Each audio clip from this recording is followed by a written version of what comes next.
Hello everybody, and welcome to this week's episode of I Cast Fireball, an actual play 5e D&D adventure where we go through the campaign, Tyranny of Dragons.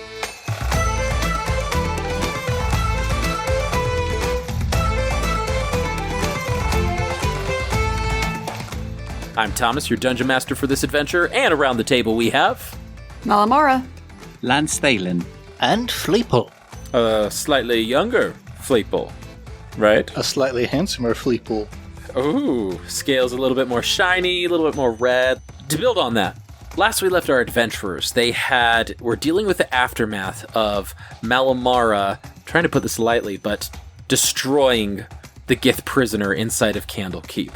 With Leosin setting up a meeting in 3 days' time to talk with Onthar Froom, another ally, in hopes of defeating the Cult of the Dragon before they can accomplish their goal. There was a long meeting to talk about their options, of all the information they have to sync up together, and the group was given a choice. The choice was to follow the money and to follow the caravans that were transporting the gold from city to city to see where it eventually ended up. Or the other path forward was to go find some secret, forbidden, or at the very least, lost knowledge of these dragon masks that seem to be popping up. The group eventually decided on the flip of a coin and decided to go underneath Candlekeep into the long abandoned libraries that have been untouched by any humanoids for the past 100 years. Finalizing this meeting, however, both Onthar Froom and Leosin gave the group a choice to join their orders, which Leosin handed to Fleeple a token of the Harpers and inducted him as the newest member of the Harper organization.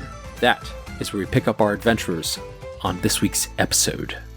So, Lance, Fleeple, and Malamara, you have all decided to take on this journey to go underneath Candlekeep, to go into the library, and to discover what these dragon masks are. The meeting with Leosin has broken up in Onthar Froom, and as you're leaving, Leosin goes, I'll be getting you tomorrow and taking you to the entrance, or to go to the underground, if you will. So rest well, and I'll see you in the morning. Sounds like a plan to me. Yes, right before our monk friend leaves, I'm going to ask him, so this kind of catacombs library that we're going into, would you say the text that we're looking for is more history-based, religious-based, more magical-based? I'm just wondering what we should keep an eye out for. Yes, excellent. That is excellent. I'm glad you're already thinking this through, so to speak. I would say you're pretty comfortable to look in either the religion/organization section, but it's possible they could have a section just completely devoted to dragons in their entirety. Dragons themselves have such a diverse species and culture, if you will. They have a lot of surrounding what do you call it? A lot of surrounding sects of institutions, of magic, and they could be a subject in and of themselves. And so it could be as simple as going to the door that has a gigantic dragon head on top of it. Gotcha. So the text we're supposed to be looking for could be literally across genres and spectrums. Yes, I would imagine something like this would be, since it is, a library, although it'd be an abandoned and ancient one, I'm sure you at the very least would be like alphabetized. Perhaps they have some sort of organization or index. I don't know how frequently you've been to a library, but you could pull out the drawer and rifle through some index cards there, and I'll leave you to it. Yes. All right. Thank you. Excellent. So as you all turn in for the evening, is there anything in particular you want to do before you go to bed, before you do anything else, and before you get ready to go on this adventure? Do we have separate rooms, or are we all in one room? I forgot. What was the consensus on this? I know initially you all got one room. I think you still all have the one room, actually. Unless you go to the barkeep to get another room. No, I'm okay with just obviously one. Okay, sounds good. I know it's just because you want to avoid her, but... Well, there's something that Lance was thinking of doing, but I will say Lance has something to do in the middle of the night. Ah, all right. So as you all go to bed, Malamara, I need you to roll me a wisdom saving throw, but with disadvantage, please. Cool. That's what every player wants to hear. Oh, that was not a first good roll. Oh, great. So the first roll I rolled was a 1, or was it 2? And my disadvantage roll was a 1. Oh, wow. Plus my 0 wisdom. Oh, just kidding. My saving throw for wisdom is a plus 4. So, 5. 5, but you critically failed it. So Malamara, this is just after you fall asleep, and sleep has come easy to you, Mal, especially with you intoxicating yourself to sort of escape your current situation. And as you fall to sleep and drift off, you go back. You find yourself back into the forest as you have made your way down the spine of the world, as you've left your brother, and as you've parted ways, just heading in a direction, any direction. And a familiar figure comes out from across your campfire, out of the forest, and approaches you, and sits across the campfire from you. This is your patron. Recognizing that this is probably either a dream or a memory of this encounter that I recognize, I walk forward and sit on the log opposite the fire of him and just kind of let it play out, interested to see which this is. Recalling exactly the next words, the next phrase, you're jarred a little bit and brought to focus and attention as your patron breaks the script and just speaks to you. You've been having a difficult time the past few days, Malamara. Jarred by that, she actually falls over backwards off of the log that she's sitting on and stands up and properly looks at him and realizes that this is not just a dream but a vision, and stands there stunned, not sure what to say. As you instinctually stand up and you go for your weapon, the sword is not by your side. You glance back over across the fire and the sword is being stroked just slowly as your patron examines it. What's your patron's name again? Ertu. E-R-R-T-U. Ertu. You can just see the fire that resemble his eyes underneath his hood. And Ertu squints as he looks at the blade. And I want you to roll me a perception check. 16. You falling over and alerting yourself and becoming aware of the situation. Ertu seems to be looking at the sword quizzically. And as you pick this up, Ertu still examines it and goes, I know what you did was hard, difficult, but it's merely one step on the journey for you to realize the power that you have. He looks away from the sword finally and glances to you. I gave this gift to you to make you more powerful with the weapon I gifted you. This will help you in your journey. He tosses the sword across the fire over to you. Malamar reaches out and catches it midair, very instinctually, as she whips it around and looks up the blade and examines the bandages that are along it that are very familiar to her. She reaches the end where Lance's wrap is, and that gives her a pause for a moment, and then she looks back at Ertu. What do you want me to do? I understand that you'll be going to a place that hasn't been touched for quite some time. I need you to be on the lookout for something and see if you can find a tome. This tome will vibrate with magical energy, and I'll be able to help guide you if you see it.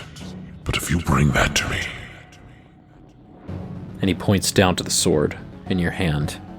I can guarantee that your power will continue to grow. Holding the weapon again in her hand that she's been thinking about, meditating about, conflicted about over the past couple of days since the encounter with the Githyanki, she again has that hesitancy of not sure if she wants to continue down that path, but also desiring to continue to gain more strength. She flips it around and sheathes it under her cloak where she normally has it, and looks back at her too, and says, "It's yours. What is it called?"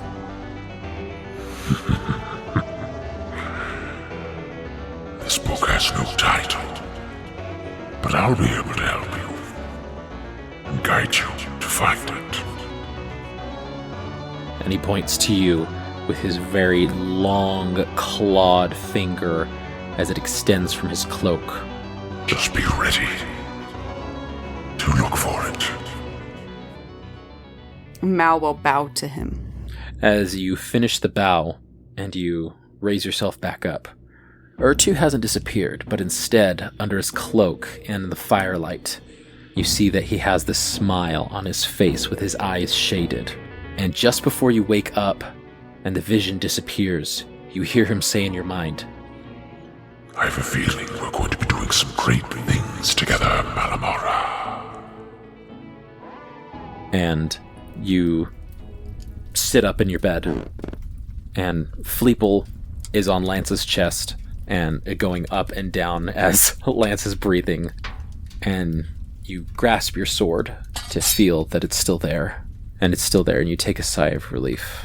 As you go to lay down, you see Lance's mark on the tip of your sword again, and it's the last thing you see as you drift off to sleep. Don't like that. You know what the book is? He's just looking for, like, the prequel unreleased Twilight. I'm totally Team Edward. Oh my god. Would be. Lance. Yes. Your 4 hours are up, and Fleeple is curled into your chest, curled into your scarf, actually, and has pulled it slightly away from your neck, to where your neck is a little bit exposed. But you are awake. I assume this pattern, maybe not the scarf thing, but I assume this pattern of Fleeple finding the one non-clammy spot on Lance, the chest apparently, to curl up in. I assume this is ritual, but I also assume that because Lance only gets 4 hours basically of meditation-ish, he'll like gingerly like pick Fleeple up in his little curl and put him to the side and like straighten out the scarf again and put it, tighter around the neck as Fleeple has loosened it. And Lance just has an internal dialogue going on within himself, and he's like, what's our end goal tomorrow? We go in to the dragon crypt, we're finding tomes about these masks, there's a spirit dragon, that's not creepy at all. How are we going to do this? Who would help us? Who could know? And as he's thinking that, he'll reach into his pocket, one of his many pockets, because he has many, because he's a rogue. Rogues have pockets. And he'll pull out the tooth that is very similar to the one that Mondath had plunged into herself to transform. And he'll just kind of like be on his knees almost, looking at this tooth. And as you pull the tooth out of your pocket, it actually gives off a faint light in the room, which illuminates your face and your chest, and it's sort of pulsing. Not quick, but a slow...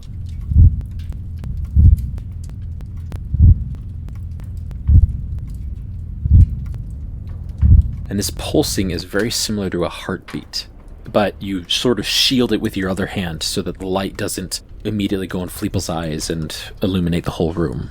Lance just kind of kneeling there looking at this, kind of thinks back to Mondath, to the one connection we really had with the cult, and remembering that he heard her after she had died and passed, he will, not audibly, but within his mind, think, are you in there? Are you with me? And he'll wait for a response. Go ahead and roll a speak with dead check. What is that? What is that? Religion, maybe? I'd say probably religion. Religion check? Yeah, go ahead and roll me a... Well, hold on. Let me think about this for... Yeah, let me think about this for 1 minute. Well, I would say this is where Lance is coming from. He's heard voices of those he's felt have died and gone, and he's had 2 very vivid voices speaking to him. One of them, Mondath, while we were leaving the caldera. So he feels like if these voices keep coming back, and they have access to me, do I have access to them? So this is what I'm going to do. You're absolutely right. This is a part of who you are. This is a part of your class. This is a part of you have this history unknowingly with those that have departed around you. So I do want you to make let's do a wisdom check, but I want you to add your proficiency bonus to it. Wisdom. So add my wisdom modifier and my proficiency modifier. 18. You turn this tooth over in your hand over and over, and just getting out of this trance-like meditative state. And when you go into your meditative state, you don't just sleep, you actually feel connections. You feel that you're able to connect to a higher, not intelligence necessarily, but you're able to feel something beyond yourself. You being an elf and you being that just being a part of your nature, you felt it your whole life. And you really hone in on that, and you almost go trance-like for a sec. And as you're twirling this tooth over and over in your hand, you hear from the back of your mind, quiet, and push forward to the center, and you hear Mondath speak to you. Suck. You were the reason for my downfall. You are to blame for my situation. I hear you, and I despise you. Well, Lance will, in this weird thought kind of communication with this entity that's in his mind, just kind of freaking him out, he'll just think, yes, I am the reason for your demise. You lost. Your goals shattered. Your prestige disappearing in the wind. Like mortals at the beat of a dragon. Would you like me to die? Because I'm going to a place that very much well could grant you your wish. Going to a place where there's a dragon spirit. And I need to know what to look for to find more about your cult. And I'm probably going to die. So if you help me know where to go, you actually might get what you want. You think you can comprehend our ambitions? You think you can foresee what we have planned? You are a fool, Lance Thalen. I do not want to see you die. I want to see you suffer at the hands of my brothers and sisters. I want to see you rot, and I wish to see you fail at every opportunity, so I may laugh as I see your every failure. I may be a fool. That's true. I may fail. That's true. But at least I'm not dead. And you feel the voice retreat to the back of your mind. Well, that was creepy and pointless. Lance thinks. The only thing I got out of that was that I have a creepy person living in my head. This is great. Just great. Just great. Didn't get what I wanted. All right. Well. And as Lance is kind of like going to just kind of rest in a corner while he waits for the others to wake up, he'll think about that conversation and think about, oh my gosh, I have access to this person who died. And then he'll think about the other experience he's had with someone who has died from his past, reaching back to him, and just think about that until the others wake up. A full night's rest, and all of you are fully healed with all of your spell slots. A wonderful meal is brought to you, and Mal, a tankard of ale is brought to you by your lovely barkeep, and as she hands each of you your plates, very slowly, talking about the craziness that happened last night. And you see, if I didn't leave the pot soaking overnight, I wouldn't have been able to use the pot to make you breakfast. Well, I'm glad that you did soak it overnight, because this is a fine meal you've made for us. I slept better last night than I have slept in an entire decade. I don't know about my friends, but I had a magnificent night. Ah, yes. I can see you. You seem a little bit more chipper than when you first arrived, and you see got a lot of colour in your face, and your compliments give me a little colour in my face too. I'll be back with another tankard of ale, don't you fret. And as we know, ale has been known to put colour in many a person's face. A humour with you as well. Oh my. And she just slowly walks away as she chuckles to herself. But with a full breakfast and a full meal, you meet Leosin outside the emerald gates of Candlekeep. And as you three are standing there waiting for Leosin to welcome you and grant you access, the guard who is standing there, Malamar in particular, is just sort of glaring at you, gripping their wrists and their stance and just staring at you. She glares back at them. Leosin comes out. Okay, all right. I've cleared it with all the higher-ups, and He sort of leans towards you, Malamara. it was a little difficult to get you back in, but since you're going to a decrepit place that no one's been for in quite some time, they thought it would be all right. Anyway, this way, please. And he leads you through the maze that is Candlekeep.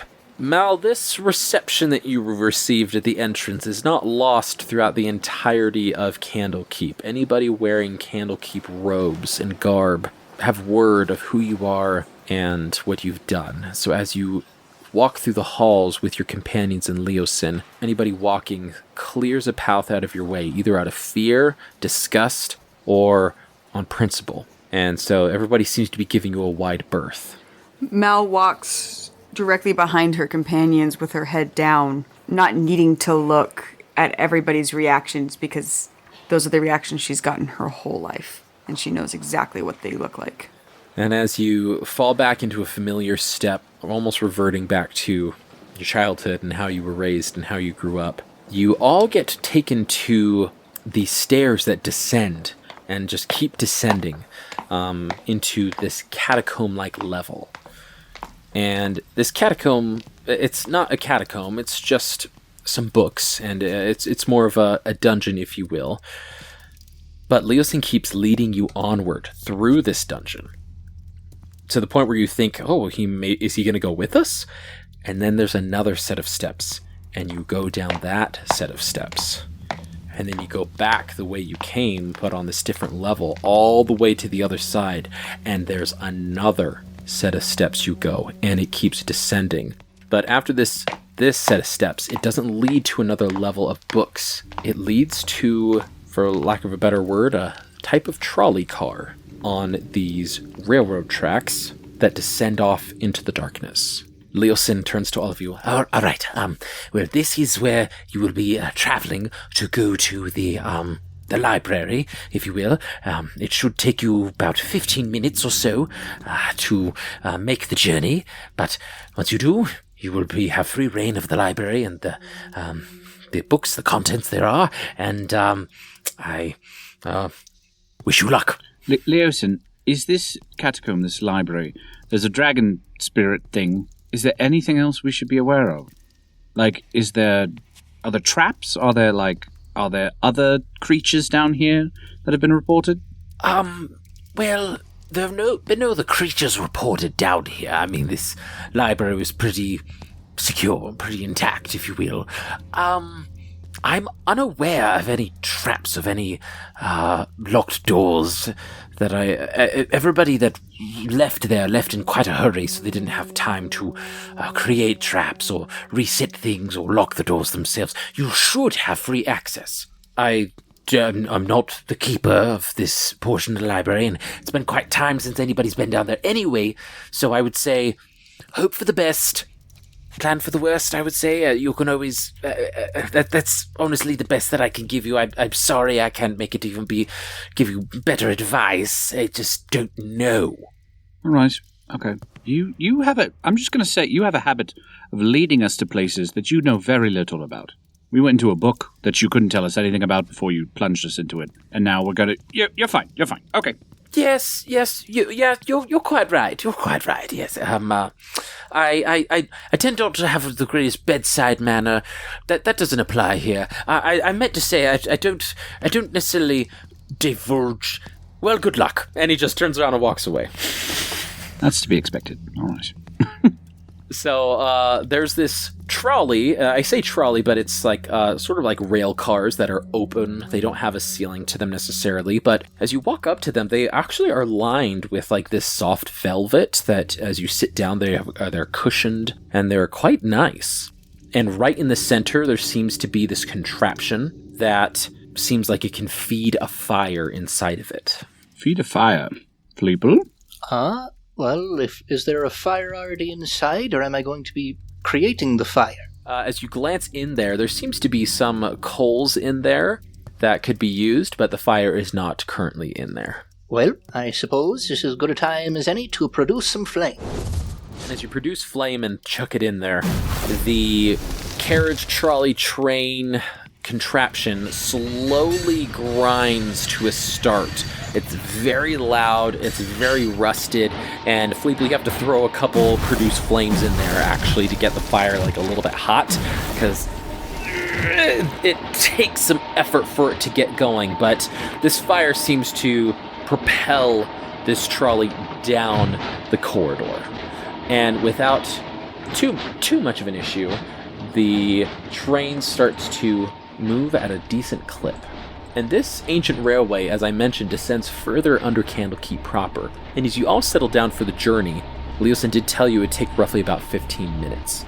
With each car being open to the cavern above, you're able to feel the wind rush across you, and you're going at decent speed, not breakneck speeds, but you're going a pretty decent speed, and you're able to see that the cave above you is still a natural cave. It's like it was cut directly from this cavern. It doesn't seem like they tried to line the walls with any man-made stone.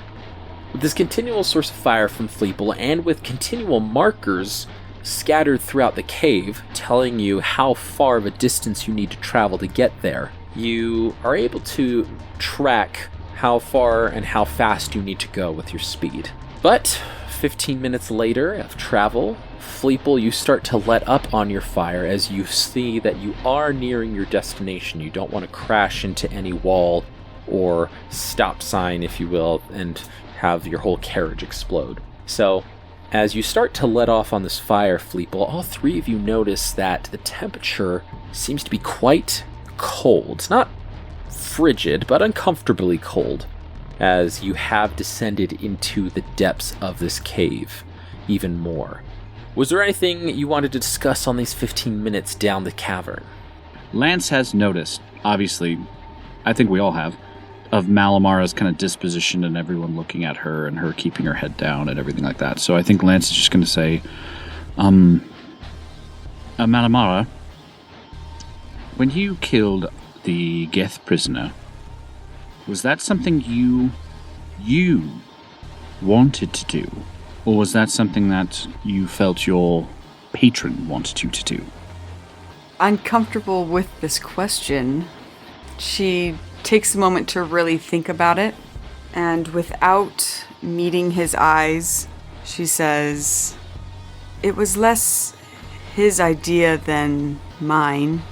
I was worried about him coming after us, and the only way I could see to keep us all safe was to exterminate him. And so I did what I thought I needed to do to keep us safe." Well then, might I suggest that you keep your head up? Because that is nothing to be ashamed of. And that's That's it. Hearing that advice, she does actually look up at him, and that yellow scarf around his neck catches her eye in the firelight, since it is so bright. And knowing what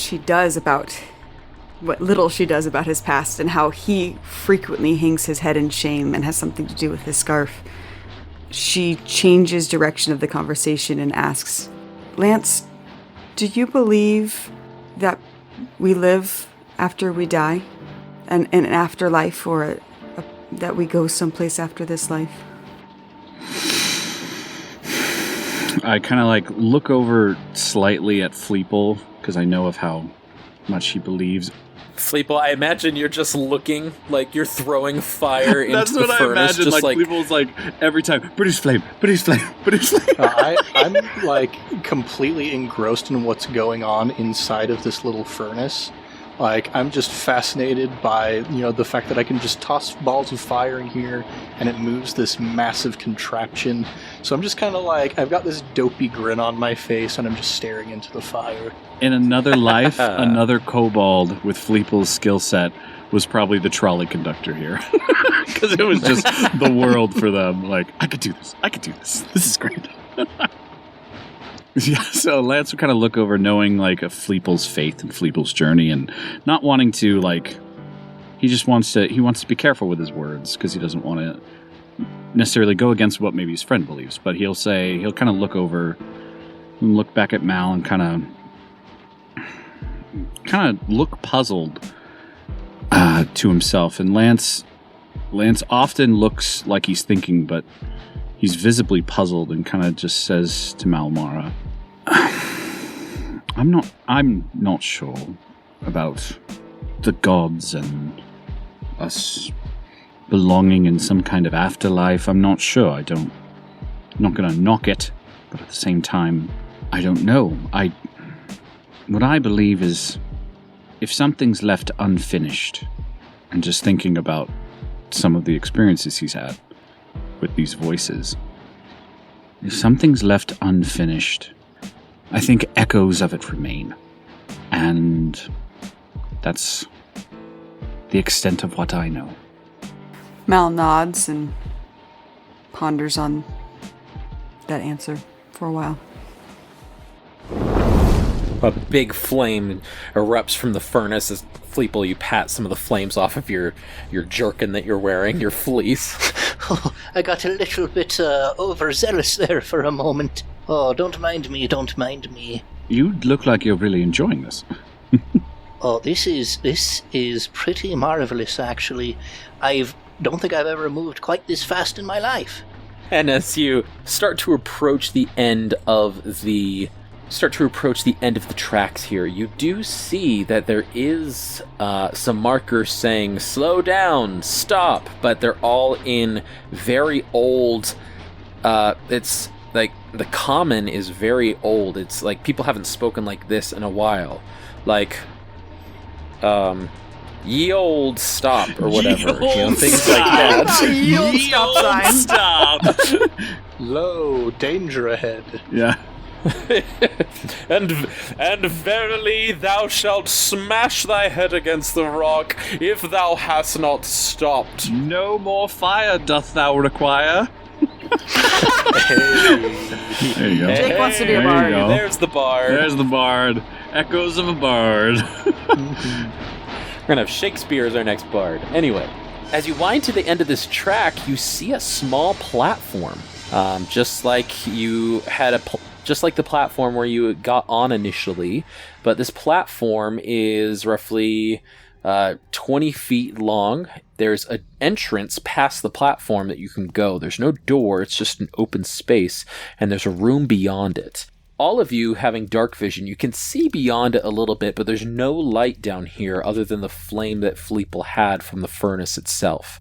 So it's sort of like gray and black outlines, but there doesn't seem to be anything moving around you, and you are on this platform. I'm trying to remember, do half-orcs have dark vision? Correct. We all do. We all do. Right on. How big would you say this platform is, everyone? I think it's Oh, don't you dare. about 9 3/4. 9 3/4. Okay.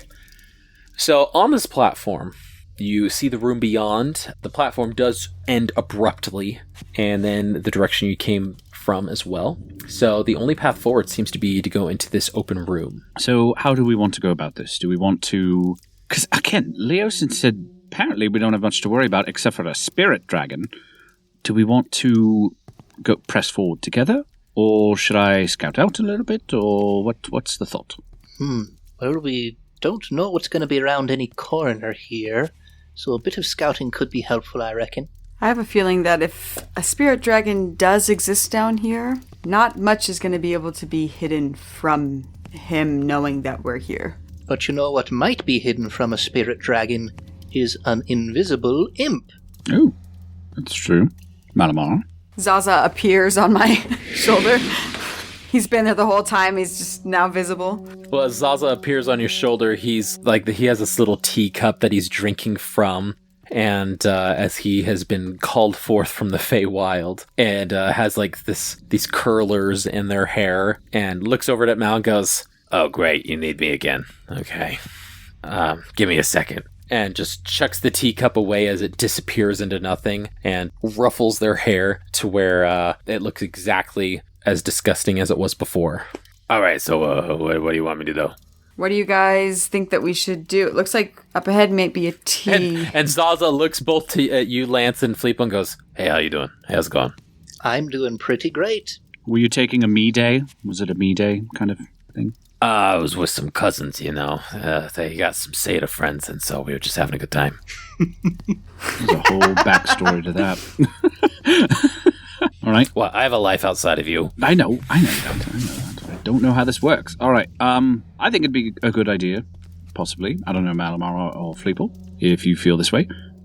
Maybe we can have Zaza go into like the next room or the next two, and then we follow suit. Because, I don't know, I feel like that'll just keep the pace faster.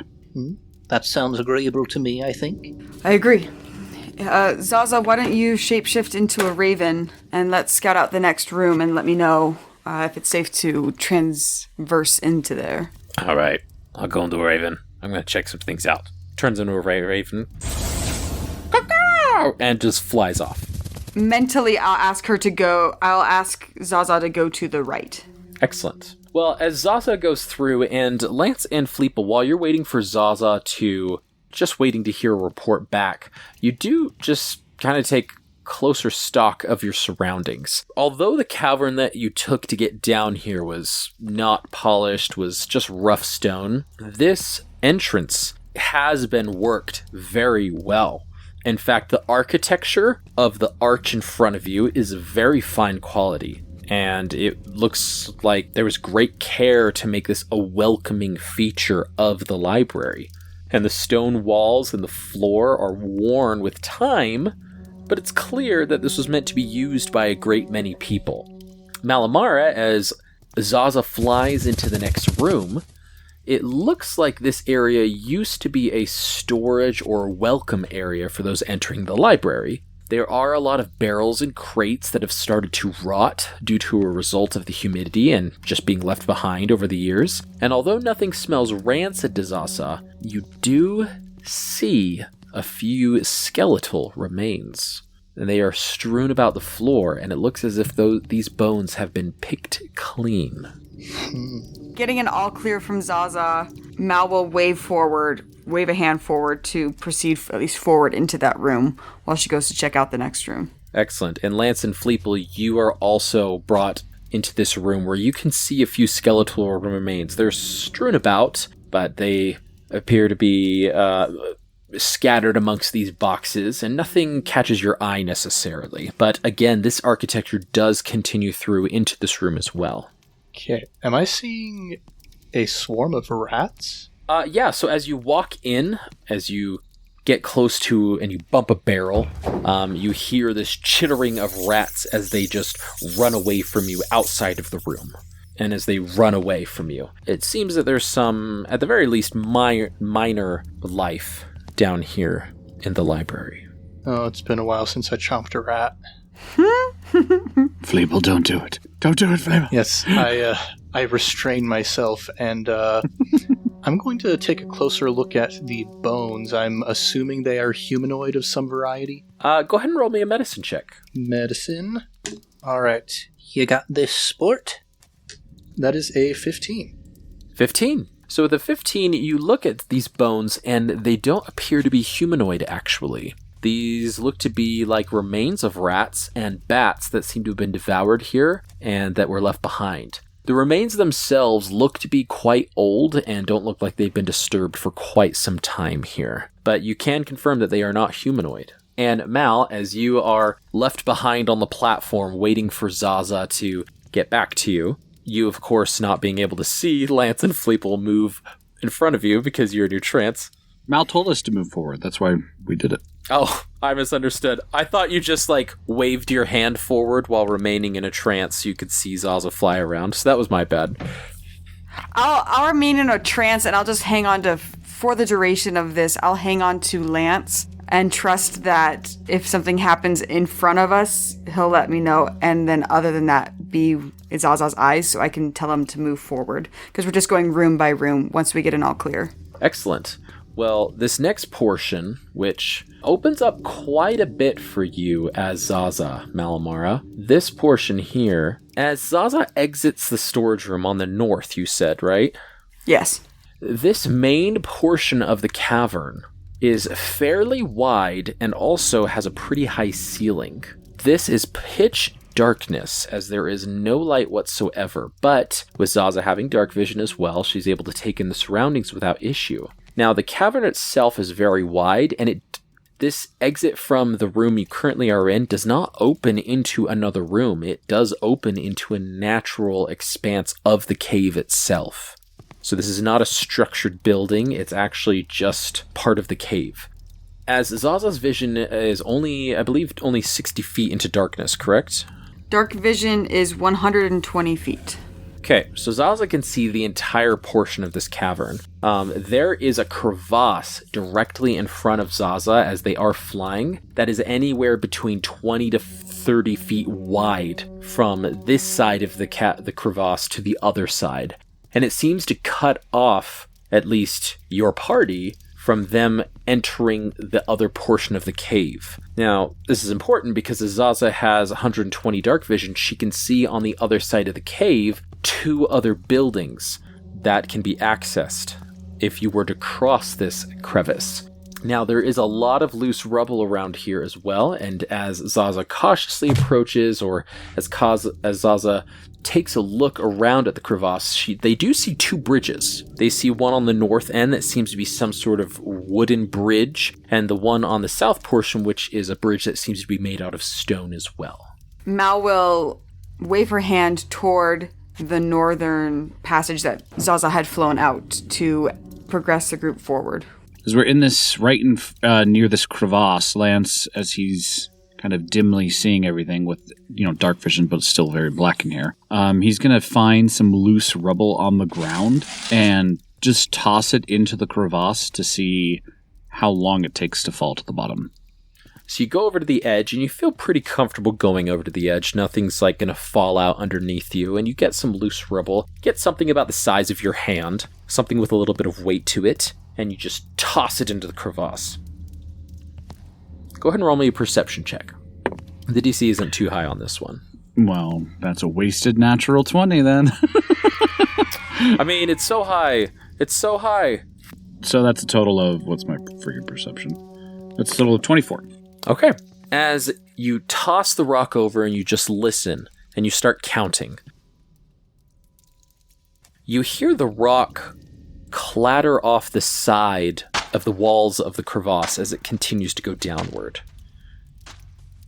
And it does go a little bit far, but you hear that the rock falls into some water. And now that you're made aware of it, and with your 24 being so high actually, you can hear faintly running water underneath this crevasse. I'll just inform the group. It's like there's a river down there. Some kind of flowing water going somewhere. Don't know if that's relevant or anything, but just good to know. So across from the bridge that we're standing at the precipice of there's a building straight across from us. I'll have Zaza go check that out. Excellent. So yeah, as it's clear, the buildings, it has the same exact architecture as before. So you both, so all of you just kind of hang tight by this bridge while Zaza goes to check out these other buildings here and takes a look. There is only one entrance on this side that they can go into, and as they go into that building, on the left-hand portion, as they make their way in, there is one room that is immediately right by them, but there does seem to be that the hallway goes down a little bit to another room. Would you like to investigate this first room that they encountered, or go investigate the further room first? Further room. Further room, okay. And while they flew in, I will wave that we can go across the bridge, trusting that as we enter a building that Lance will maybe check for traps. I'll real quick stop everyone before we cross the bridge. I will... Yeah, this is a really old wooden bridge, correct? Yeah, I will briefly, like, as Mal's, like, waving us forward, I'm going to slap her hand away. Like, stop that. It pulls you out of your vision for a little bit, Mal. You're like, ow! Hey, yeah, this is a really old bridge. We should probably check its durability first. So before you roll a check, you do approach the bridge and you start to inspect the bridge. It is an old bridge, and it has seen better days. Although it tries its best to remain upright, you can see it leaning slightly to the left. And as you kind of tilt your head to shift your perspective to match how the bridge is leaning, you can see that it's tilted a few degrees in relation to the floor that it currently is. And additionally, as you gaze over the bridge in greater detail, you do see that there are a few boards that are missing. None of the boards are missing right next to each other, though. So there's not a huge gap that you won't be able to step over, including Fleeple.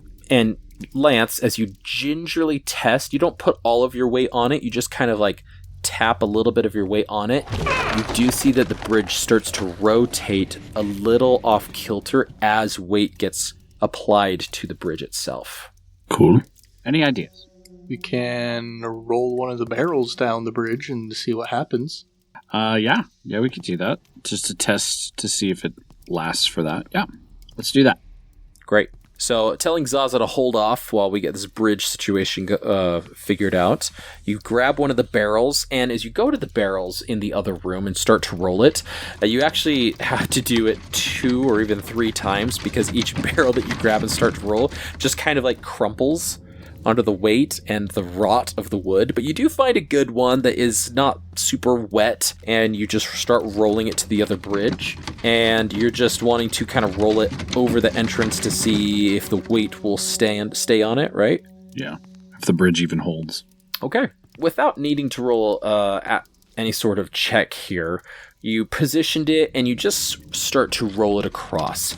Now, it is a rope bridge, so there are sides to contain the barrel inside of the bridge. However, as the weight gets put on it, it's very clear, and you saw this, Lance, when you put your foot on it, it starts to rotate clockwise, not too drastically where it gets flipped over, but enough to where the weight of the barrel has to get caught on the rope on the right-hand side. So it starts to roll down. The increasing weight rotates the bridge, and then the ropes on the side of the bridge catch the barrel before it could fall off. And so this barrel has now kept this bridge in this rotated position, so to speak. Are we looking at like 90 degrees rotation? Not a 90 degree exactly. It's just less than a 45 degree angle. So this bridge is at the furthermost north of this kind of crevasse area. But you did say there was another bridge to the south of us that is made of somewhat stone. Yes, that is correct. Right. What's everyone feeling? Should we... Oh, boy. As I look at this bridge. Should we try this? I have an idea if we want to chance this. This also goes in your mind and go, this is why I don't know why you guys just don't fly, or can't have any way of flying. It's solve all your problems. Hey, give me 2 more levels, man, and I'll be good to go. There you go. Mal rolls her eyes and tells Zaza to do a sweep of the lower floors and to do a return and report scout that we've practiced while I'm dealing with this thing. All right, fine. All right, fine. Me. Imps. Okay, this was my idea. What we could possibly do is to tie a rope to each one of us, giving us the slack of the length of the bridge between each one of us. And what happens is, because I would assume, one of the most acrobatic ones of the group, I would run across first, hopefully not to die. If I do fall, you're there to hold the rope and hopefully drag me up. I get to the other side.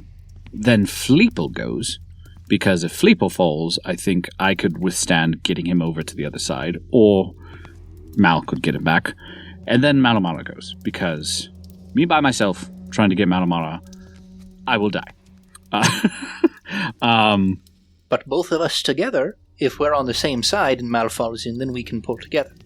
Yes, well, that's why I thought I'd go, then you go, and then we have Malamara at the end, so we both can do it if she falls. While you're discussing this, everybody, I need every single person to roll me a d6 and tell me the results. A d6? Yeah. Oh boy. I got a 3. I also got a 3. And I got a 4. Okay. Want to expound on that, Thomas? You are uninterrupted. Cool. Great. Sturges! That doesn't make me feel any better. Mal says, Lance, I rarely agree with you, but that was the first plan that came to my mind as well. And I don't see another way around it. So I say we go with that plan. And she starts digging into her pack to grab out some rope. You just had to throw a dig in there, didn't you? Okay. I don't like you, and I don't agree with you. But let's go with this, because it was also my plan. Okay. How far is the chasm? Like, feet-wise? Here, it's about 30 feet. 30 feet. Okay. So, if we have 100... How big is our rope? How much rope do we have? Usually rope is roughly 50 feet. I think you have 50. I have 2 packs. Yeah, I have a Monsters, Hunters, and a Burglar. I assume it has a 50 in there. Great. So, easy enough. You all have enough rope, and you tie it amongst yourselves to where each of you get tied up, connected to one another. And Lance, it sounds like you're going to be going first, right? Mm-hmm. Yep. I'm going to line up as best I can with this rope bridge that's now about 45 degrees turned, and trying to use the barrel also as a counterweight almost. I'll try and zippity-doo across this bridge, jumping kind of back and forth to not, hopefully, have the bridge flip on me, to kind of give it counterweight each bound I do. I need you to roll me an acrobatics check, please. Here we go. Roguey things. Okay. That is 18. 18. As you zip back and forth, you hop over the barrel, and your weight does shift it a little bit, but not too far past the 45-degree angle. Seems to be kind of held in place there, especially with the weight of the barrel itself. And you do have to hold on to the ropes to just make sure that you don't fall down, but you're going fast and you don't trip over any of the broken or lost boards below, and you make it across. A little bit of sweat on your brow, but you make it across without issue. Fleeple, you're next. You got this, sport? Not too well, though. That's an 8. 8. Fleeple, as you walk across, you're feeling younger, and so you're able to hold on to the ropes a little bit better, but your arms aren't quite as long as Lance's are. And so you're maneuvering across, and as you go to shift around this barrel, you actually shift around the barrel, and your weight on the barrel tips it a little further than what you were intending to, and the bridge starts to tip in a way where you lose your balance and you start to fall over the edge itself. So, I need you to make a dexterity saving throw, please. Alright, that is a 10. 10. As you try to catch yourself on this barrel and claw and make your way tumbling over, you can't grasp anything here. And so you start to tip over the bridge, and you actually fall off the bridge, starting to go down into the abyss. I will obviously be grabbing hold of the rope. And because Fleeple is tied to Mal and Lance, correct? Yeah.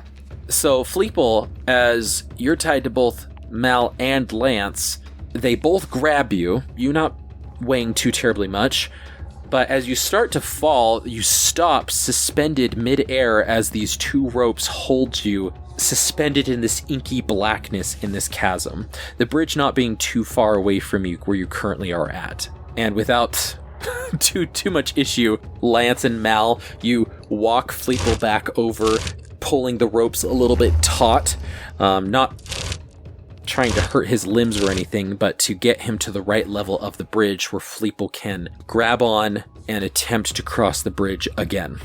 Alright, so is that another acrobatics check? Yep, just one more acrobatics check. This time I'll let you do it with advantage because Lance and Mal are kind of kind of pulling you a little bit, holding the ropes taut, making sure that you don't have as much slack so you can't necessarily fall off the bridge too terribly much. I was also going to say Lance is going to try and coach him like, okay, so if the weight is going this way, like try to coach him through the mathematics of weight counterweight as he goes. Alright, so with guidance once more. Yes, that is a 26. There you go.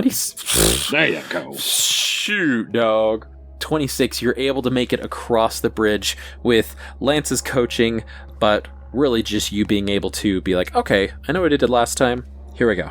And so two of you have crossed the bridge successfully. That leaves Mal. Mal is up. Hold on, Fleeple. Yeah, maybe we should wrap the rope around one of these crates or something, give us a little extra leverage just in case. Yeah, we might want to. Is there any pillars to do this for? Well, there are posts that the bridge is tied to. Let's wrap a part of the rope around that. Sounds good. All right, Mal, let's have your acrobatics check. Malamara, don't suck. It's not good. Oh, no. Oh, no. A 2. I rolled a 2 on the dice. Oh. Plus 2 is a 4. Hang on. Mal, you were watching very intently because you're like, okay, I need to, obviously you want to make sure that you're doing exactly what they're doing and getting across as fast as you can. You underestimated how much your weight would shift this bridge though. Lance and Fleeple not coming near to your current weight. And so as you step on, almost immediately, the bridge jostles in such a way and you actually hear it start to creak underneath your weight, and you just try to sprint across, but before you can even get to the barrel, your leg falls through one of the ropes, and you start to lose your balance and start to tip over as the bridge is tilted. I need you to roll me a dexterity saving throw, please. Oh, that was a non-natural 20. There you go. And I believe you get advantage on dexterity saves, don't you? Or is that just with damage? Danger sense? Advantage on dex saves against something I can see, i.e. trap spells or effects, which I don't think this applies to. A 20, though. That is enough to catch yourself and to stop you from falling off completely. Lance and Fleeple, you pull the rope taut just to give her some extra balance on the post as well, and the post starts to groan under the weight and the strain. It probably was strong in its day, but the years have made it a little bit weaker. But Mal has caught herself here. Mal, you can attempt to cross again. You're about 1/3 of the way across the bridge. Since I'm kind of hanging from the bridge, can I use my strength athletics to kind of shimmy my way across instead of dexterity? So, like, use the rope itself to... Instead of trying to climb back up on the bridge, to use the rope on the side of the bridge to just monkey bar across. There's a better word. I don't know what the better word is. No, but yeah, you can shimmy away, so to speak, with an athletics check. That's 18. 18. Just enough. Just enough to get across the bridge without issue. And as you shimmy across, using your immense weight and strength to make your way across this bridge, you get to the other side with Lance and Fleeple helping you up as best they can. You grab Fleeple's hand first, and you almost pull him over the edge with you just trying to grasp onto something before Lance helps you both back up, and you're all on the other side, panting. Okay, things are good. And you've made it across the bridge successfully. Just at this time, Zaza flies back, doing a return report, and go, I did find 2 rooms. One of them looks like it's pretty abandoned, nothing in there. But the other one, it actually looks like it's in pristine condition for whatever reason. And there's a desk, there's like a quill, there's like a book, and there's an empty chair. But probably the oddest thing is the corridor, which I think we're supposed to go. I couldn't get through it, and there's not a door, but there was this barrier that I couldn't get across that kept shocking me every single time I flew right into it. Show us where that is. And without issue, Zaza flies you over there. Well, they fly, you walk over there. And it's not too far, it's just around the corner. You pass both rooms actually to get to that location. And indeed, there is this red barrier that seems to be like pulsing. And as you put your hand on it, it shocks you a little bit, like, it really hurts. And just at that moment, the room that is directly next to it, you hear a voice go, Well, if you'd like to go into the library, you first have to check in. Oh no. And that's where we're going to end this week's episode of iCast Fireball.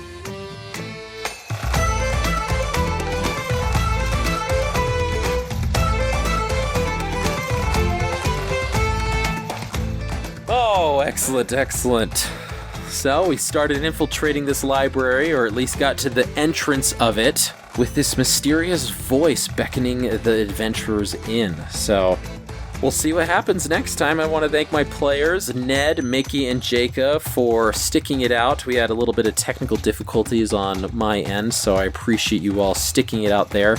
Now, we hope you've enjoyed listening, as always, as much as we have enjoyed playing, but from wherever you get your podcasts from, please leave us a review. It boosts our ratings through each podcast service, puts us in other people's recommended feeds, and it lets you know that you like what we're doing. So thank you so much. Now, if you want to write something a little bit longer than a review, shoot us an email at icastfireball2020@gmail.com. We'd love to hear from you, and we're hoping to get the word out there and set this podcast on fire. Now, to get the most recent up-to-date content from us here, please follow us on Instagram and Twitter with the handle icastfireball20. There you can get possible sneak peeks of upcoming episodes, insights from players and the Dungeon Master, and behind-the-scenes shots of us making this incredibly fun world. As always, a quick shout out to our sister podcast, Improv Tabletop, where Ned takes a turn as the GM and runs through both the Fate Accelerated Tabletop system as well as the Avatar Legends system. Both are incredibly fun, with a lot of wacky improv, but also some heartfelt role-playing that really helps immerse you into the world, whatever that world may be. So go and give them a listen, and don't forget to leave them a 5-star review as well. Lastly, like, subscribe, and share with your friends and fellow wacky adventurers. But until next time, I'm Thomas, your DM, and around the table we have... Malamara. Lance Thalen. And Fleeple. Let's keep that fire going, and we'll see you all next time.